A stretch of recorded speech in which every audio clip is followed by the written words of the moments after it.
que se ha iniciado a utilizar para determinar aquellos programas que permitan utilizarse en más de un dominio de datos, ¿no? La programación genérica se conceptualiza en el sentido de que en muchas ocasiones, cuando se razona un programa o una solución, muchas de las veces, en algunos ámbitos, estas soluciones o estos razonamientos o procedimientos no requieren hacer un énfasis en el tipo de datos sobre el cual se está razonando la solución. Entonces, para estas situaciones, lo que más interesa probablemente es el procedimiento de resolución más que el tipo de datos sobre el cual se va a resolver. Un ejemplo de este tipo de pensamiento genérico viene a ser, por ejemplo, la búsqueda. Cuando uno habla de la técnica de búsqueda, más precisamente cuando, por ejemplo, hablamos de la búsqueda binaria, este procedimiento no hace demasiado énfasis en el tipo de datos sobre el cual se va a buscar, sino más bien hace énfasis en el hecho de que nosotros queremos buscar. Y usualmente el procedimiento de la búsqueda binaria debería funcionar de manera correcta, ya sea si empezamos a buscar en una colección de datos de enteros, como en una colección de datos de cadenas, por ejemplo, ¿no? Entonces, a este tipo de pensamiento se le conoce como la programación genérica. Entonces, ¿qué me permite la programación genérica? Me permite escribir algunos procedimientos comunes para resolver algún tipo de tarea, independiente del tipo de dato en el que se va a utilizar este procedimiento. De esta manera, ¿qué se promueve? Se promueve la economía de código, se llama, ¿de acuerdo? O el reuso de un procedimiento que más que resolver sobre el tipo de dato, más bien resuelve sobre un razonamiento bastante general, un procedimiento general. Bueno, esta programación genérica fue introducido inicialmente por este señor, David Musser y Alexander Stefanov,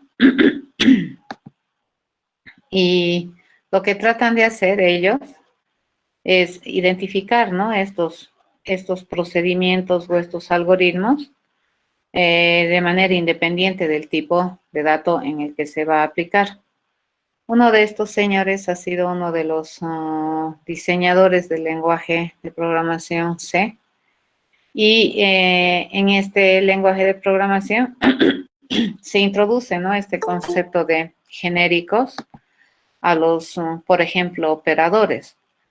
Un ejemplo de operador genérico vendría a ser el más, que dependiendo del argumento que tú le envías a este operador, entonces el resultado va a tener un tipo de dato acorde a los operandos que tú le has mandado. Esta filosofía, digamos, de tener una definición o un solo nombre, digamos, para e incluso misma implementación para hacer las cosas, se denomina programación genérica, ¿ya? Entonces, básicamente, ¿qué es lo que me promueve esto de la programación genérica? Tratar de hacer una implementación independiente de algún tipo de datos. En este sentido, entonces, para promover mucho más allá esto de la programación genérica, también se introduce dentro de lo que son algunos lenguajes de programación un concepto que en C se denomina templates, ¿no? Que me permiten parametrizar el tipo de datos sobre el cual algún procedimiento se va a realizar, ¿ya? En este contexto, entonces, se generan este tipo de programaciones genéricas, este estilo de programación, a través de funciones genéricas. Es decir, tú defines una función, defines la implementación. Obviamente vas a definir la abstracción del dato sobre el cual vas a trabajar, pero por el momento no te va a interesar o no es importante, digamos, el tipo de datos sobre el cual vas a trabajar. Y a estas funciones se le conocía como funciones genéricas. Resulta que cuando tú empiezas a aplicar este concepto a distintos niveles, digamos, de agregación, también se pueden construir unidades de software genéricas o tipos de datos genéricos, por ejemplo, u objetos que trabajan de manera genérica, ¿ya? En el caso nuestro particular, vamos a ver cómo es que esto se aplica al estilo de programación que nosotros utilizamos. Y la programación genérica, en terminología de programación orientada a objetos, lo que se hace es a través de la parametrización de tipo. También una particularidad o una facción, digamos, de este concepto que es la programación genérica, se trabaja con lo que es el polimorfismo, ¿no? Que es una propiedad dentro de la programación orientada a objetos, en la cual nosotros podemos utilizar más de una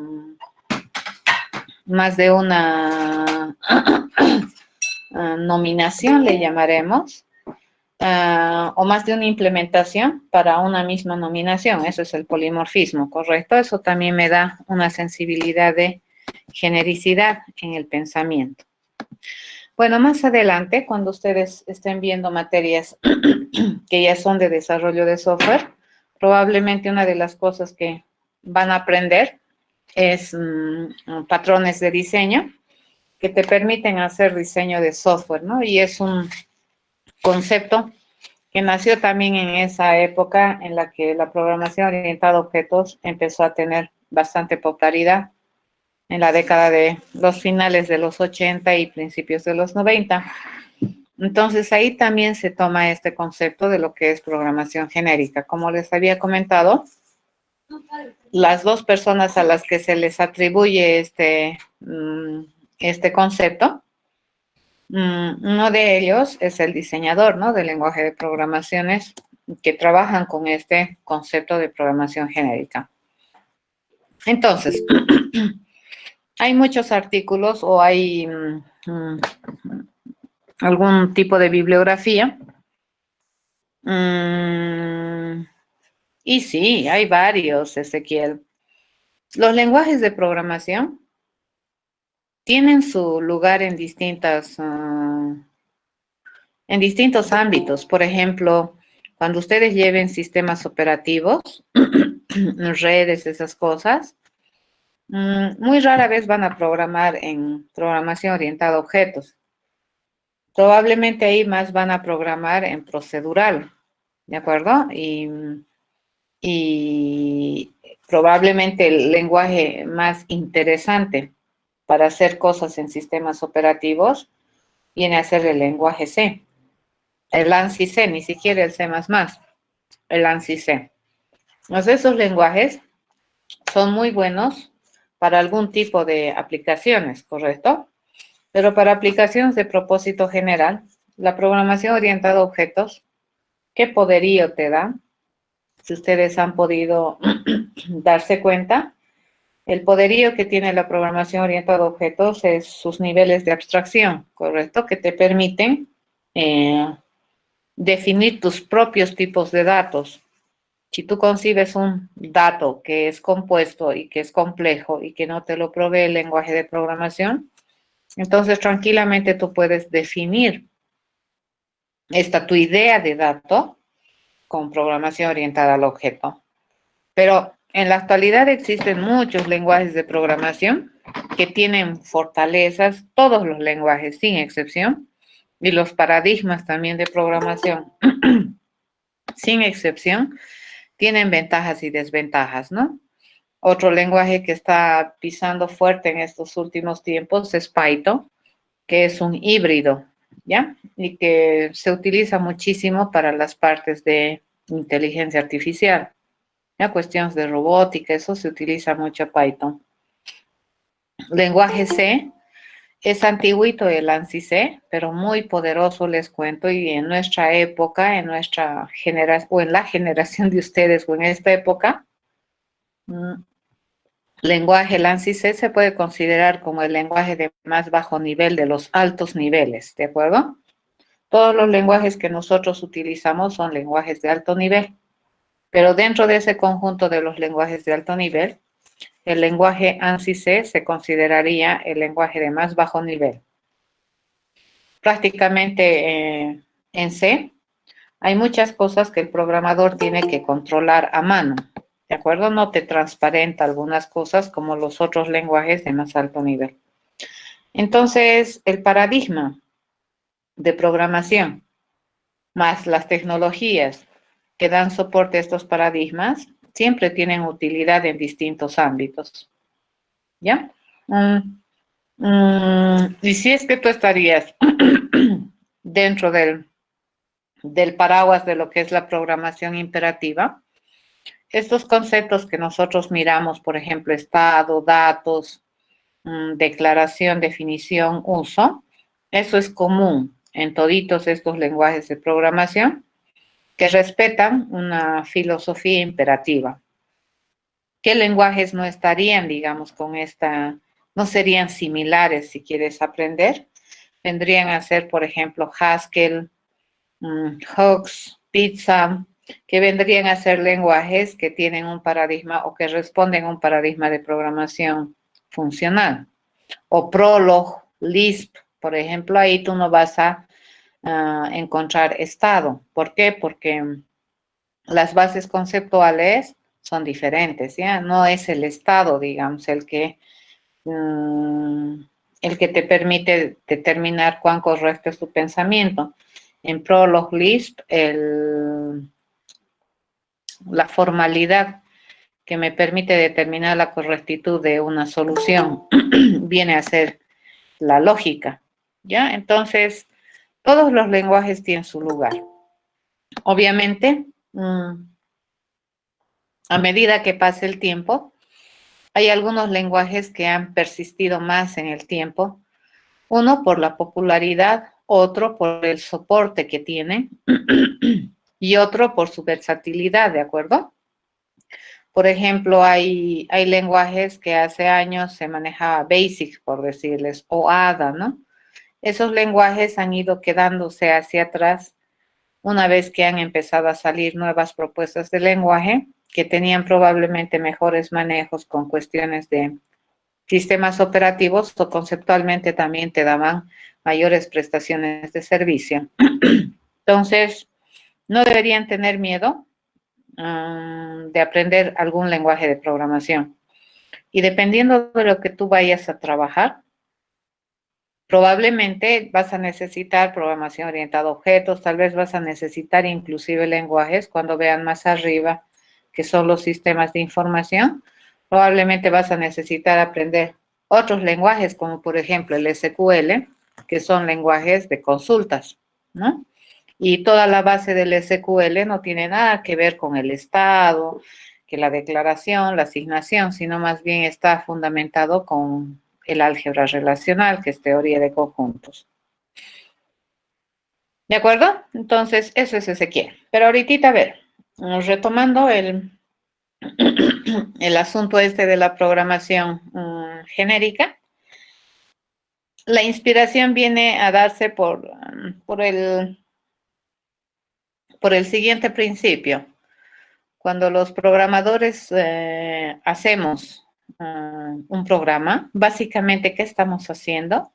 Estamos sistematizando nuestro cerebro, ¿cierto? Nuestro cerebro tiene una idea y nosotros tenemos que tener la capacidad de sistematizar esa idea en un procedimiento no ambiguo y finito de escribir, ¿correcto?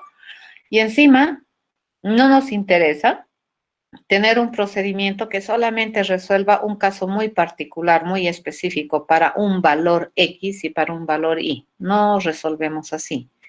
¿Cómo resolvemos? Resolvemos para algún valor de algún tipo, ¿de acuerdo? Entonces, nuestros niveles de abstracción en programación ya inician desde el primer día que programas. ¿Qué es lo primero que abstraes? El dato. ¿Y cómo abstraemos? A través de variables, ¿correcto? Edad, num1, num2, eso ya es una abstracción. ¿Y qué estamos abstrayendo ahí? El valor, ¿correcto? Cuando decimos rectángulo 1, por ejemplo, eso también es una abstracción. Estamos abstrayendo ya ni siquiera un dato simple, que estamos abstrayendo un dato complejo, compuesto. Y obviamente, junto con la abstracción de este dato compuesto, complejo, que es el rectángulo, estamos abstrayendo encima, aparte de la información que tiene esta unidad que nosotros observamos en la realidad, aparte de los datos que tiene, estamos abstrayendo un conjunto de responsabilidades o funciones u operaciones bien definidas para estos tipos de datos, ¿de acuerdo? Para estos datos. Ejemplo, rectángulo. Rectángulo, base altura, dices, es compuesto. Rectángulo, calcular área. Entonces, cuando tú hablas de rectángulo, estás hablando de bastante información, de bastante carga de información. No de datos, sino también de operaciones asociadas. ¿Ya? Entonces, nuestros niveles de abstracción, fíjense, de los datos pueden ir desde simple, desde una variable num1 hasta algo tan complicado como un estudiante, por ejemplo. A eso se llama abstraer el dato. ¿Ya? Podemos tener abstracciones algorítmicas, por ejemplo. Podemos tener una familia de algoritmos y los podemos abstraer, ¿ya? Los algoritmos comunes los abstraemos. Y un ejemplo muy importante dentro de este tipo de abstracción algorítmica vienen a ser todo lo que nosotros pensamos como procedimiento genérico cuando se trabaja con colecciones de datos. Lo que ya les comentaba hace un momento, por ejemplo, la búsqueda binaria, donde se hace sobre una colección de datos, ¿ya? Y la búsqueda binaria, fíjense, es una abstracción algorítmica, porque no nos estamos preguntando qué dato hay. Nos estamos preguntando o estamos tratando de razonar cuál es el procedimiento algorítmico para encontrar algo en un espacio de búsqueda sin importar sobre qué tipo de datos estamos trabajando. En esta segunda parte del semestre vamos a trabajar con abstracciones estructurales. Por ejemplo, nosotros podemos tener estructuras de acuerdo a su modo de organizarse. O podemos tener estructuras de acuerdo al modo de operarse, ¿de acuerdo? Y eso básicamente son las estructuras de datos y eso es lo que vamos a ver en esta otra parte, ¿ya? Entonces, existen abstracciones estructurales, representativas, algorítmicas de datos y la cuestión es, ¿por qué no podemos tener una abstracción a nivel de tipo? ¿Ya? Y aquí tenemos el ejemplo de ordenar. Este es un otro ejemplo de una abstracción algorítmica. Nosotros tenemos una secuencia, fíjense. ¿De qué elementos es esta secuencia? Pues ni idea. Lo único que sabemos es que estos elementos están en esta secuencia. Lo único que nos interesa para razonar el algoritmo o el procedimiento o el mecanismo de ordenar esta secuencia es que estos elementos establezcan una relación de orden. ¿Correcto? Nada más. Y luego el pensamiento, fíjense, el pensamiento general que nosotros tenemos, por ejemplo, de este método de ordenamiento que es el merge, te dice, lo primero hay que dividir la secuencia en dos lo más equilibradas posibles, ordenar cada secuencia por su lado y luego mezclar esos resultados ordenados en una secuencia final. Acá, ¿en algún momento hemos hablado del tipo de dato que estamos ordenando? No. Acá lo que nos interesa es el procedimiento. ¿Ya? Y se supone que este procedimiento va a funcionar para cualquier tipo de dato que cumpla esa condición general que me dice que los datos tienen que establecer relaciones de orden. Eso querría decir que si en un momento yo tengo la secuencia de enteros, el procedimiento sirve. Si yo tengo una secuencia de caracteres, el procedimiento sirve. Si yo tengo una secuencia de cadenas, el procedimiento sirve. A eso se refiere. ¿De acuerdo? Entonces estamos haciendo una abstracción del procedimiento sin pensar en el tipo de dato. En este caso, entonces, sería interesante, probablemente, poder abstraer el tipo de dato. En realidad, fíjense, nosotros hemos descuidado el tipo de datos de la secuencia, ¿cierto? ¿Y en qué nos hemos enfocado? En el procedimiento.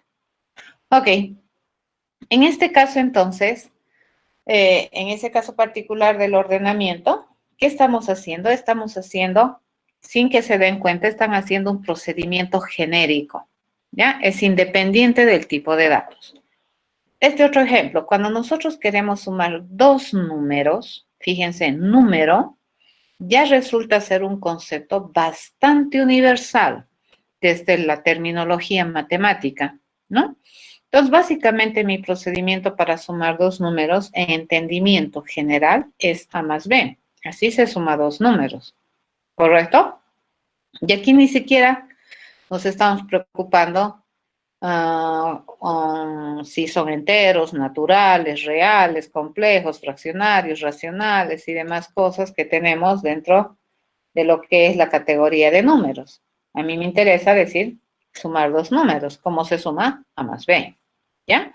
Lo único que a mí me interesa es que estos números deberían permitirme o deberían permitirse la operación de sumar. Es lo único que probablemente yo tengo que tener enfocado. Pero luego, ¿qué tipo de número se aplica a este operador? Pues no importa. Y a este se le conocería en el lenguaje de programación C, se conoce como un operador genérico, ¿de acuerdo? O también polimórfico. ¿Qué significa este? Que este operador más se comporta de distintas maneras dependiendo de cómo es A y cómo es B. Pero el procedimiento, fíjense, el razonamiento mental que hemos hecho para sumar los dos números, pues no va a cambiar. Sí, Ezequiel, puedes ordenar alfabéticamente. Al final puedes ordenar por el criterio de orden que los elementos de la colección decidan. ¿De acuerdo? Si tú quieres ordenar, lo más fácil para nosotros para entender un orden son los números, ¿no es cierto? Es facilito. A mucha gente, no digo todos, les cuesta entender que también las letras y las cadenas tienen un orden, aunque no debería ser demasiado extraordinario para nosotros. Por alguna razón tenemos el alfabeto, ¿no ve? Y está en orden. Y ese orden es el que se respeta, por ejemplo, en el diccionario. Entonces, implícitamente, fíjense, tenemos un orden en el alfabeto que hace que cualquier cosa que tú uses en composición, estos caracteres, también o definan una relación de orden. ¿Ya? Las cadenas entonces también se pueden ordenar.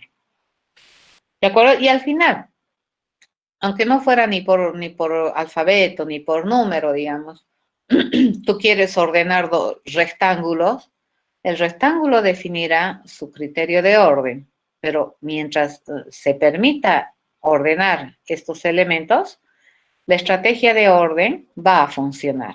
Eso dice. Lo mismo acá, ¿de acuerdo? La estrategia de sumar va a funcionar independientemente de qué tipo de dato sea A y B. Ya ni siquiera estoy hablando de qué dato es A y qué dato es B. Estoy hablando de qué tipo de número es A y qué tipo de número es B, porque aquí mi característica decía que tenían que ser números. ¿Ya? Eso es. Entonces, lo que nosotros podemos hacer cuando tenemos este pensamiento de, por ejemplo, resolver el sumar dos números, por la propiedad del mundo cerrado de la aritmética, es una propiedad, ¿no es cierto?, de los números y la aritmética, podemos decir que si tenemos dos números, este es el resultado de la suma que me va a entregar otro número, ¿correcto? Y bueno, básicamente, ¿qué podríamos decir? Ok, sumar dos números, no importa qué tipo de número es. Podríamos resumirlo así. Yo voy a recibir dos números de algún tipo y el resultado de la suma obviamente será del mismo tipo que los operandos que estoy recibiendo. Eso suena bastante cuerdo, ¿ya? Por la propiedad del mundo cerrado en algunas operaciones aritméticas que se tiene dentro de lo que es la matemática, ¿ya? Entonces, repito, el sumar dos números, ¿qué me va a generar? Un número, ¿ya? Por ejemplo, si esos números fueran de tipo T, entonces el número que vamos a generar debería ser de tipo T. Ahora, si son enteros, entero. Si son reales, real. Si son complejos, complejo. Ya, eso estamos diciendo. Entonces, ¿cómo es que podemos programar eso independientemente del tipo de dato? Lo podemos hacer así. Fíjense, podemos planear una forma de resolver este proceso de sumar a través de una función genérica, ¿ya? Esta es un procedimiento genérico cuya implementación es común. Así se suma. ¿De acuerdo? Yo voy a recibir dato A, dato B, pero no solamente estoy abstrayendo el dato particular, sino también estoy diciendo que este procedimiento de sumar dos números también es genérico. ¿De acuerdo? Si yo sumo dos enteros, se suma así.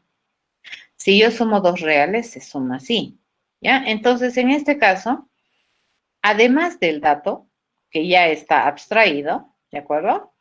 Me interesa abstraer el tipo de dato que vamos a recibir y a eso se denomina genericidad. ¿De acuerdo? Acabamos de definir un procedimiento que se denomina sumar, que es genérico. ¿Por qué? Porque el procedimiento, que vendría a ser la implementación, que prácticamente es esta línea, resulta que es un procedimiento genérico independientemente del tipo de número que tú recibas. ¿Ya? A eso se denomina un proceso genérico. En programación orientada a objetos, nosotros sabemos que todos los procesos se convierten en métodos o comportamientos, ¿correcto? Que están atribuidos como responsabilidad de un tipo de objeto. Entonces, en programación orientada a objetos, esta funcionalidad que acabamos de escribir debería estar dentro de un objeto. ¿Ya? ¿Cómo se provee esta genericidad? En esta definición, parametrizando el tipo. Fíjense, aparte de parametrizar el valor o el dato, estoy parametrizando el tipo de dato. ¿Ya? Eso es muy interesante. Entonces, como les comentaba, en programación orientada a objetos, estos procesos nunca están en el aire, ¿correcto? Estos procesos o estos métodos o estos procedimientos siempre se le asignan a algún ejecutor, a algún objeto ejecutor. ¿Estamos de acuerdo? Entonces, algún objeto tiene que hacerse responsable de esa responsabilidad o de esa funcionalidad. En este caso particular, vamos a decir que un objeto de clase sumador, ¿qué debería saber hacer? Sumar. Por eso se llama sumador. Su característica es sumar. Y este sumador, fíjense, este tipo de objeto sumador, a este le vamos a construir como una unidad genérica, ¿ya? Entonces, ustedes observen que en esta cabecera de clase del sumador, estamos poniéndole al ladito del nombre una nueva, estamos utilizando esta notación. A ver, vamos a agarrar esto. Estamos utilizando esto, fíjense, menor, mayor, y ahí al medio que le hemos puesto un T. ¿Para qué sirve esto? Esto sirve para decir que los objetos de esta clase sumador van a ser objetos que están definidos para trabajar en distintos tipos de datos o sobre distintos tipos de datos, los mismos que van a ser paramétricamente entregados a hora de uso de la clase. Y entonces, en este caso que estoy diciendo, para construir un sumador yo requiero de un parámetro de tipo. ¿Ya? Entonces, este es un parámetro formal de tipo. Cuando este parámetro se define o se instancia, digamos, o se establece, cuando se va a utilizar algún objeto de clase sumador. Una vez que nosotros instanciemos este valor de t, entonces este t se propaga a todas las ocurrencias de t. ¿De acuerdo? Entonces, ¿esto qué vendría a ser? Esto vendría a ser una clase de objeto genérico. Mi sumador lo estoy definiendo como un tipo de objeto genérico. Por lo tanto, si nosotros tenemos este objeto que es un genérico, que está definido así, que es lo único que sabe hacer es sumar, cuando nosotros vayamos a utilizar esta clase, digamos, probablemente la vamos a utilizar para construir objetos de esta naturaleza, ¿correcto? Entonces, en este caso, fíjense, yo me estoy construyendo un objeto que se denomina SI, que va a ser de clase sumador. Pero al momento de crear, yo necesito instanciar, necesito definir sobre qué tipo de datos en esta ocasión este sumador va a construir un objeto de clase sumador. ¿De acuerdo? Entonces, este es el momento en el que, fíjense, yo le mando el parámetro actual de tipo, ¿ya? Y voy a construir este sumador de enteros. Me lo voy a construir por defecto como un sumador que se compromete a trabajar de manera correcta sobre enteros. Y aquí yo ya le puedo decir esto, fíjense. A mi SI, que es un objeto de clase sumador, yo le digo sumar 3, 5 sin problemas. ¿Por qué? Porque este SI es un objeto de clase sumador preparado para trabajar sobre el dominio de enteros. ¿Ya? Entonces, el resultado de sumar 3 y 5, ¿qué me va a devolver? Una suma, ¿ya? ¿Y esa suma de qué clase es? Es de clase integer, ¿sí? Java es bien interesante su forma de diseñar, ¿de acuerdo? Java tiene un diseño muy interesante en cuestión de programación orientada a objetos, solamente que las últimas versiones, digamos, de Java te han introducido algunas, entre comillas, ventajas para el programador, pero que en algunas cosas te transparenta, pero en otras también es medio inconsistente, ¿sí? Porque hay en algunas ocasiones que funciona y en otras que no. Entonces aquí, fíjense, estoy reusando la clase sumador. No estoy definiendo otro sumador para sumar reales, ¿ya? Estoy reusando mi clase sumador, pero estoy instanciando otro objeto de clase sumador. Y este objeto es un sumador especialista sobre tipo de datos reales. ¿De acuerdo? Y si yo le pido sumar, ¿qué me va a devolver? Un real. Fíjense, vuelvo a reusar a mi sumador. O sea, no he cambiado para nada esta implementación. Si ustedes observan, esta implementación no he cambiado. Pero le estoy usando para sumar enteros, para construir un objeto que sepa sumar enteros, que sepa sumar reales, y ahorita que sepa sumar cadenas, ¿de acuerdo? Entonces acá fíjense, yo voy a construir este objeto SS, y ¿sobre qué dominio vamos a trabajar? Sobre el dominio de las cadenas, ¿ya? Acá, ¿qué me falta? Acá me falta esto. Entonces, si yo le digo, por ejemplo, 3, ¿qué debería mandarle? Debería mandarle 2 cadenas, ¿correcto? El resultado, ¿qué sería aquí? El resultado sería esta cadena. ¿Estamos de acuerdo? ¿Qué estamos haciendo? Fíjense, estoy reusando toda esta implementación. Estoy reusando la implementación de esta unidad funcional. este mi sumador, desde aquí hasta aquí, ya se constituye una unidad funcional gruesa, ¿correcto? Es bien compleja. Y lo único que hemos hecho es instanciar, fíjense, y en cada instanciación lo único que hemos hecho es ponerle el tipo de datos sobre el cual este objeto particular va a tener su campo de acción, ¿ya? En cambio, este objeto particular SS, ¿sobre qué tipo de datos trabaja? Sobre cadenas. Entonces, aquí yo ya no tengo que hacerle casting, nada, absolutamente nada. Este sería SS, le digo sumar 35 y esto me va a devolver 35, ¿correcto? Entonces, en esta segunda parte del curso vamos a hacer mucho uso de genéricas. ¿Ustedes ya han usado genéricas? Sí. Por ejemplo, cuando han utilizado el famoso array list, ¿cierto? Cuando tú utilizas un array list ya es una clase que es una definición de una genérica, por ejemplo. Yo acá le puedo decir, quiero almacenar objetos de clase integer. ¿De acuerdo? Y esta va a ser mi lista.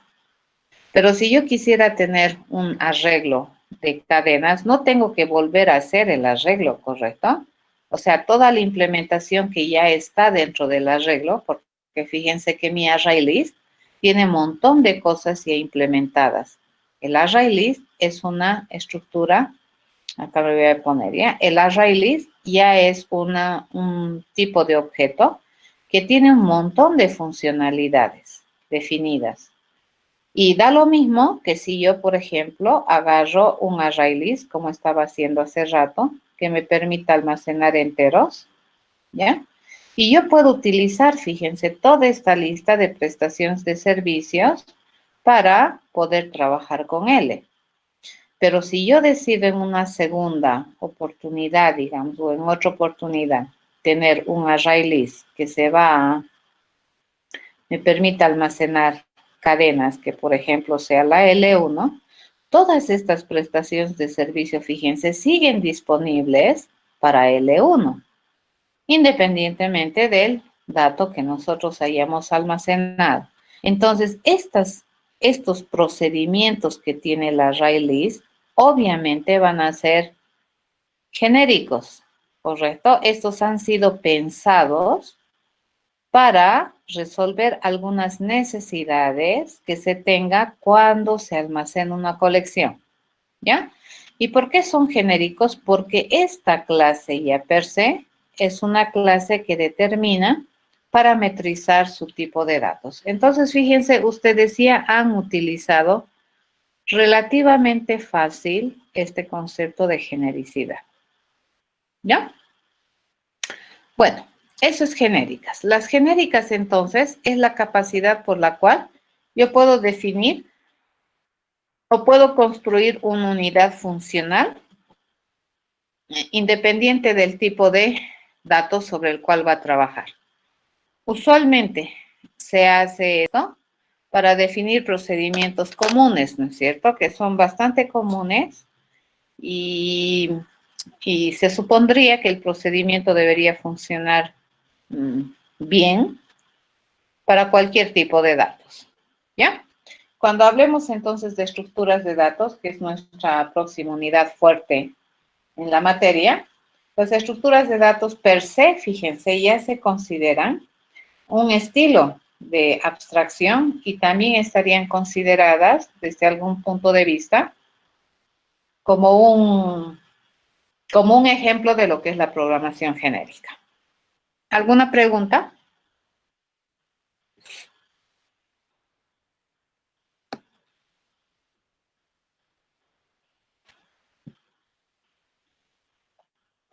Nada, entonces seguimos adelante, ¿ya?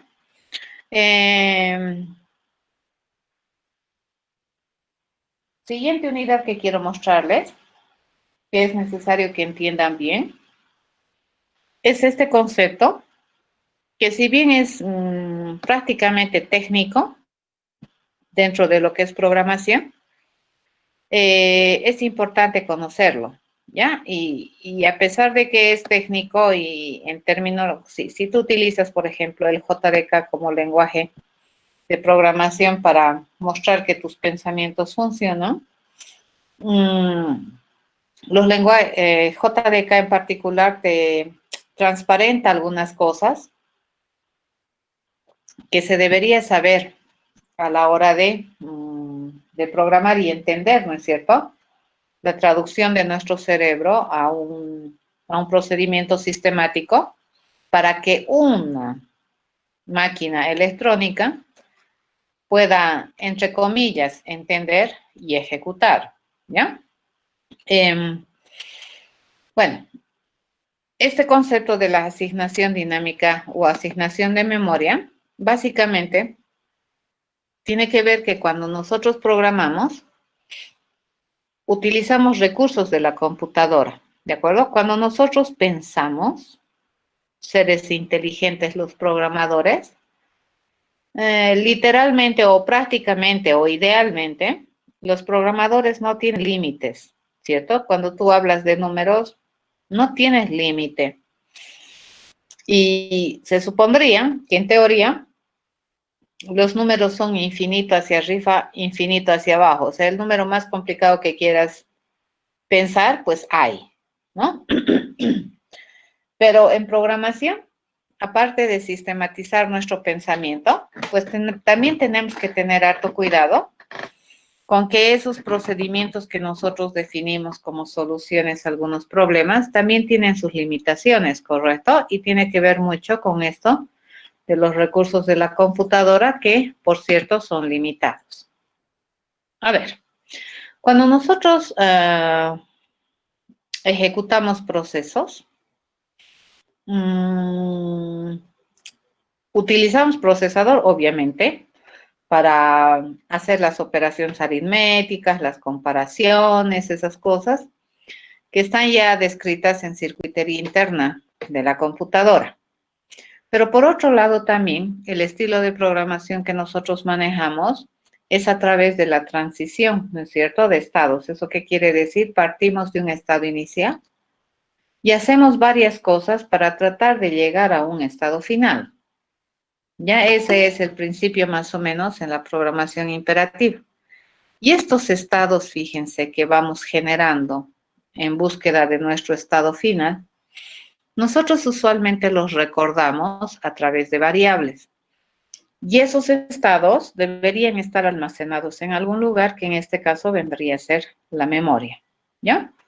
Entonces, la memoria juega un rol muy importante a la hora de hacer correr un programa, ¿ya? Uno, para un proceso, ya habíamos visto en recursividad, cuando se ejecuta un proceso, se le asigna un espacio local de memoria, ¿correcto?, al proceso. Y este permite administrar los recursos locales del proceso que nosotros hemos pensado conceptualmente. Me permite administrarlos en un espacio o en un ámbito